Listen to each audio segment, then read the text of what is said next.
Baik, Assalamualaikum warahmatullahi wabarakatuh.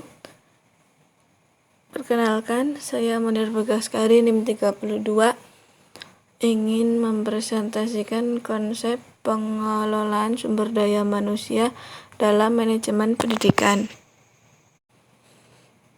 Untuk topik pembahasannya, hari ini kita akan membahas tentang pengertian pengelolaan SDM, tujuan dan fungsi pengelolaan sumber daya manusia, pentingnya pengelolaan sumber daya manusia, dan konsep pengelolaan sumber daya manusia dalam manajemen pendidikan. Yang pertama, pengertian pengelolaan sumber daya manusia. Sebelumnya, pengertian pengelolaan sama dengan arti manajemen, karena antara pengelolaan dan manajemen memiliki tujuan yang sama, yaitu tercapainya tujuan organisasi lembaga. Pengelolaan merupakan sebuah bentuk kerjasama dengan orang-orang secara pribadi dan kelompok demi tercapainya tujuan organisasi lembaga. Dalam Kamus Bahasa Indonesia Lengkap disebutkan bahwa pengelolaan adalah proses atau cara perbuatan mengelola atau proses melakukan kegiatan tertentu dengan menggerakkan tenaga orang lain, proses yang membantu merumuskan kebijaksanaan dan tujuan organisasi atau proses yang memberikan pengawasan pada semua hal yang terlibat dalam pelaksanaan kebijaksanaan dan pencapaian tujuan. Sumber daya manusia adalah kemampuan terpadu dari daya pikir dan daya fisik yang dimiliki individu, perilaku, dan sifatnya ditentukan oleh keturunan dan lingkungannya, sedangkan prestasi kerja dimotivasi oleh keinginan untuk memenuhi kepuasannya. Widodo 2015-32. SDM merupakan satu-satunya sumber daya yang memiliki akal, perasaan, keinginan, keterampilan, pengetahuan, dorongan, daya, dan karya, baik rasio, rasa, dan karsa. Semua potensi sumber daya manusia tersebut berpengaruh terhadap upaya organisasi dalam mencapai tujuan. Dan berikut pengertian manajemen sumber daya manusia dari berbagai para ahli. Menurut Mattis Jackson 2015-5 dalam Widodo 2015-3, manajemen sumber daya manusia atau MSDM dapat diartikan sebagai ilmu dan seni yang mengatur hubungan dan peranan tenaga kerja agar efektif dan efisien dalam penggunaan kemampuan manusia agar dapat mencapai tujuan di setiap perusahaan. Sedangkan yang kedua, menurut Noy dan kawan-kawan dalam Widodo, manajemen sumber daya manusia atau MSDM adalah kebijakan, praktik, dan sistem yang mempengaruhi kebiasaan, sikap, dan performa seorang karyawan. Dan kemudian menurut Bohlander dan Snell dalam Widodo, manajemen sumber daya manusia atau MSDM yakni suatu ilmu yang mempelajari bagaimana memberdayakan karyawan dalam perusahaan, membuat pekerjaan, kelompok kerja, mengembangkan para karyawan yang mempunyai kemampuan mengidentifikasikan suatu pendekatan untuk dapat mengembangkan kinerja karyawan yang memberikan imbalan kepada mereka atas usahanya dalam bekerja. Dari berbagai pendapat di atas, dapat didefinisikan bahwa manajemen sumber daya manusia adalah suatu ilmu yang digunakan untuk mengatur orang atau karyawan atau tenaga kerja sesuai dengan tujuan organisasi yang diharapkan. MSDM adalah suatu proses yang mencakup evaluasi terhadap kebutuhan SDM, mendapatkan orang untuk memenuhi kebutuhan itu, dan mengoptimalkan pendayagunaan sumber daya yang penting tersebut dengan cara memberikan insentif dan penugasan yang tepat agar sesuai dengan kebutuhan dan tujuan organisasi di mana SDM itu berada. Kemudian pada manajemen pendidikan, Subagio Atmodiwiryo menjelaskan manajemen pendidikan adalah proses untuk melakukan perencanaan, melakukan organisasi untuk memimpin, dan untuk melakukan pengendalian. Karena manajemen ini dilakukan dalam dunia kependidikan, maka fokusnya dilakukan oleh para tenaga pendidik serta sumber daya dari pendidikan itu sendiri untuk mencapai tujuan pendidikan. Tujuan manajemen pendidikan adalah terciptanya perencanaan pendidikan yang merata, bermutu, relevan, dan akuntabel. Meningkatnya citra positif pendidikan, teratasinya mutu pendidikan karena masalah mutu disebabkan oleh manajemennya. Manajemen sumber daya manusia dalam pendidikan merupakan proses atau upaya dalam pengelolaan meliputi perencanaan, mengorganisasi, pelaksanaan, dan mengontrol dalam segala aspek yang ada pada pendidikan untuk mencapai tujuan pendidikan. Dalam lembaga pendidikan, manajemen sumber daya manusia adalah segala kegiatan yang berkaitan dengan pengakuan pada pentingnya tenaga pendidik dan tenaga kependidikan pada sekolah sebagai sumber daya manusia yang vital, yang memberikan kontribusi atau sumbangsi terhadap tujuan sekolah dan memanfaatkan fungsi dan kegiatan yang menjamin bahwa sumber daya manusia dimanfaatkan secara efektif dan atau demi kemaslahatan individu, sekolah, dan masyarakat. Maka dari itu, menentukan konsep pengelolaan SDM dalam manajemen pendidikan sangatlah penting demi tercapainya tujuan pendidikan yang diharapkan. Kemudian poin kedua, tujuan dan fungsi pengelolaan SDM.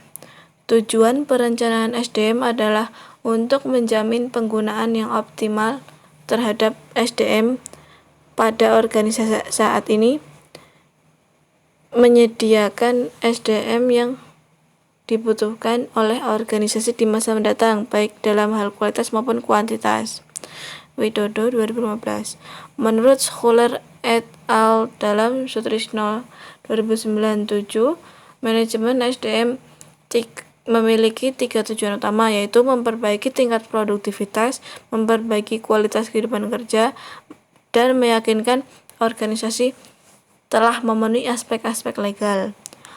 Sedangkan fungsi perencanaan SDM adalah memformulasikan dan mengintegrasikan rencana SDM dengan rencana organisasi, mengkaji faktor sosial, teknologi, dan yang lainnya sehingga mempunyai dampak terhadap pekerjaan dan individu, terhadap kebutuhan dan ketersediaan SDM bagi organisasi.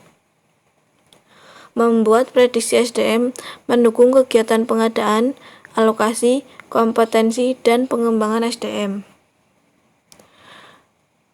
Tapi ketika itu pentingnya pengelolaan SDM dalam manajemen pendidikan.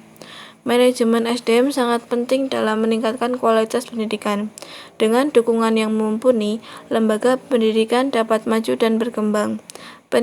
Peningkatan mutu pendidikan ditentukan oleh pimpinan lembaga pendidikan dalam mengelola SDM-nya. Pimpinan lembaga menjadi kunci sehingga dituntut untuk selalu mengembangkan SDM untuk menciptakan pendidikan yang berkualitas.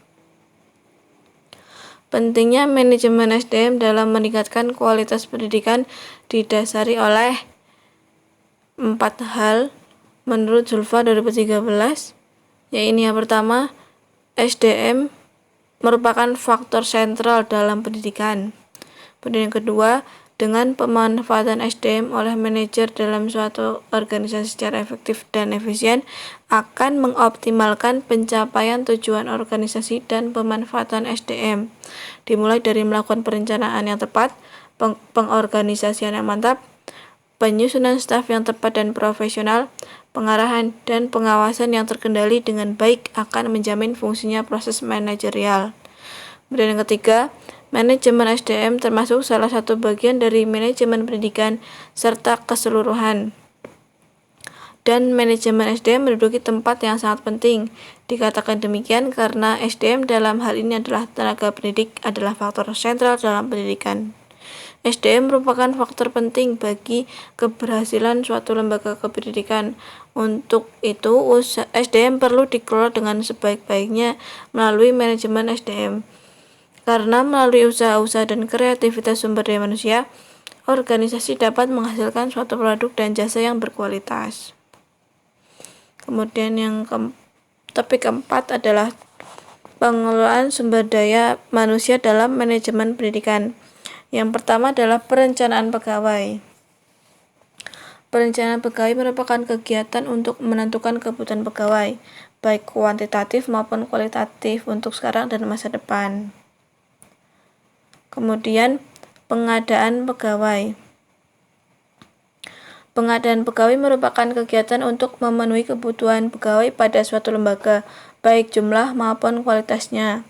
Untuk mendapatkan pegawai yang sesuai dengan kebutuhan, dilakukan kegiatan rekrutmen, yaitu usaha untuk mencari dan mendapatkan calon-calon pegawai yang memenuhi syarat sebanyak mungkin, untuk kemudian dipilih calon terbaik dan tercakap. Kemudian yang ketiga adalah pembinaan dan pengembangan pegawai. Organisasi senantiasa menginginkan agar personil-personilnya melaksanakan tugas secara optimal dan menyumbangkan segenap kemampuannya untuk kepentingan organisasi, serta bekerja lebih baik dari hari ke hari. Sehubungan dengan itu, fungsi pembinaan dan pengembangan pegawai merupakan fungsi pengelolaan personil yang mutlak perlu untuk diperbaiki untuk memperbaiki, menjaga, dan meningkatkan kinerja pegawai. Kemudian yang keempat, promosi dan mutasi. Promosi adalah perpindahan yang memperbesar authority dan responsibility pegawai ke jabatan yang lebih tinggi di dalam suatu organisasi, sehingga kewajiban, hak, status, dan penghasilannya semakin besar.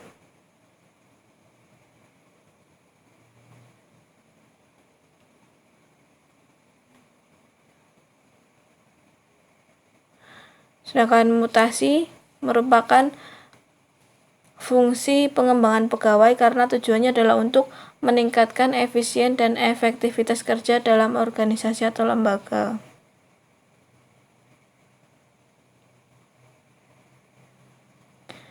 Dan yang kelima adalah pemberhentian pegawai.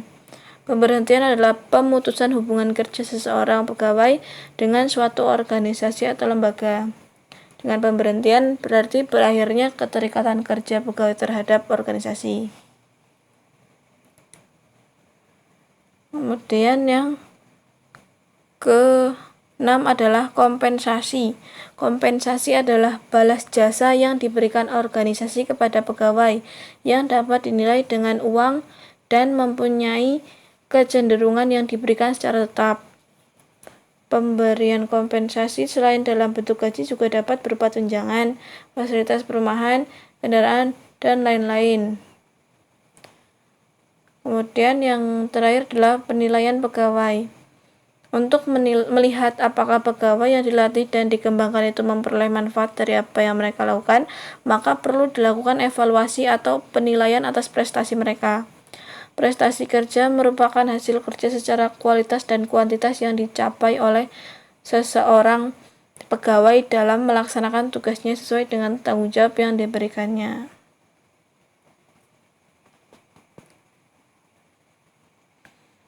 Ya, kurang lebihnya seperti itu. Kurang banyaknya saya mohon maaf. Semoga bermanfaat. Wassalamualaikum warahmatullahi wabarakatuh.